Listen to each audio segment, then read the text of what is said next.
I'm just more or less introducing myself. My name is Kwame Keatsler with G&J Media. I'll be taking over Brother Hatim's spot for tribal quotes. Not sure how often I'll do them, maybe once a week, once a month, I don't know. We'll see how it flows. This evening, actually, I was supposed to be interviewing my wife, but she got caught up in a trustee meeting. But it's all good. It's all good. And then I was fighting with this thing because it wouldn't save my recordings like it was supposed to. But I'm doing good. We'll figure it out. And without further ado, I was listening to I guess a brother Shabazz earlier today. And I'm not even sure what the brother was talking about because I don't necessarily, not sure what I don't recall what the brother was talking about. That's more accurate. Nonetheless, he was talking about what he knew to be the truth. And I can't speak per se on what Brother Shabazz knows, but I know there's a saying from our tribal quotes that says, one person's eyes is made of another person's mouth. And at the end of the day, that's just saying, look, if you're going off of what somebody told you,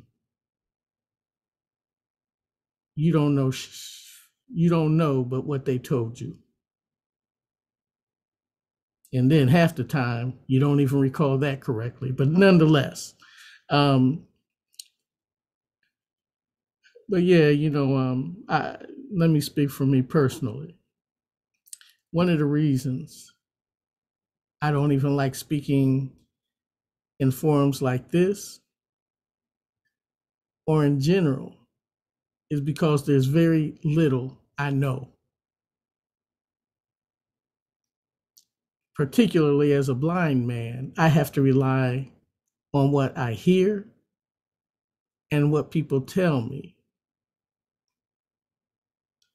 And again, when I'm relying on what someone tells me, that's secondhand information.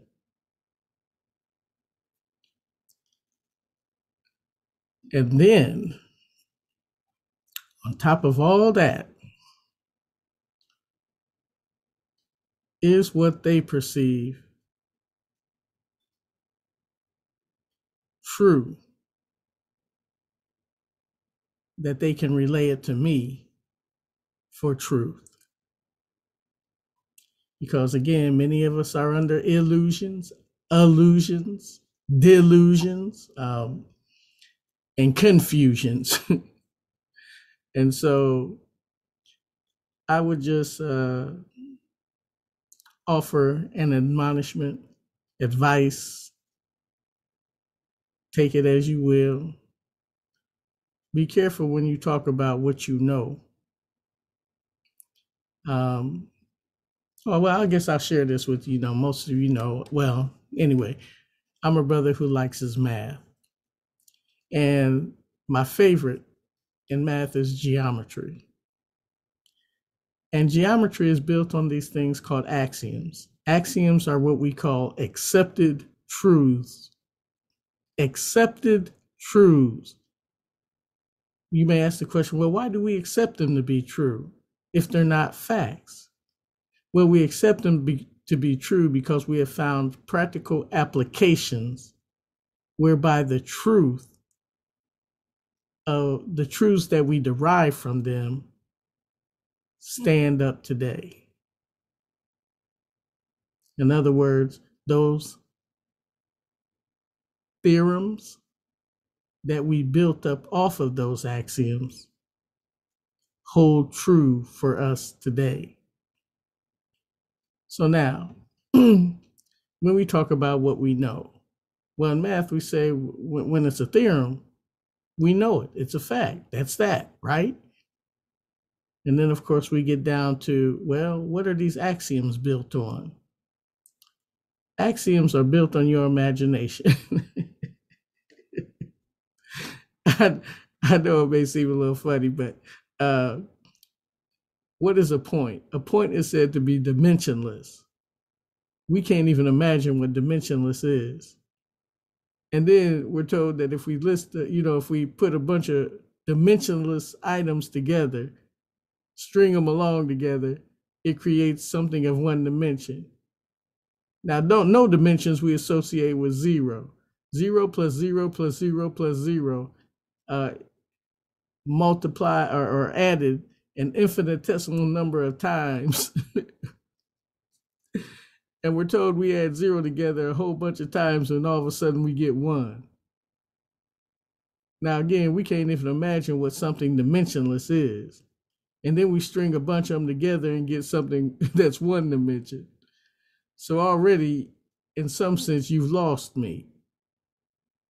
However, if I go out into the, let's just say it's a sand, if I go out in some sand and I place a pole on that, in the sand. Now, even though the diameter of the pole's bottom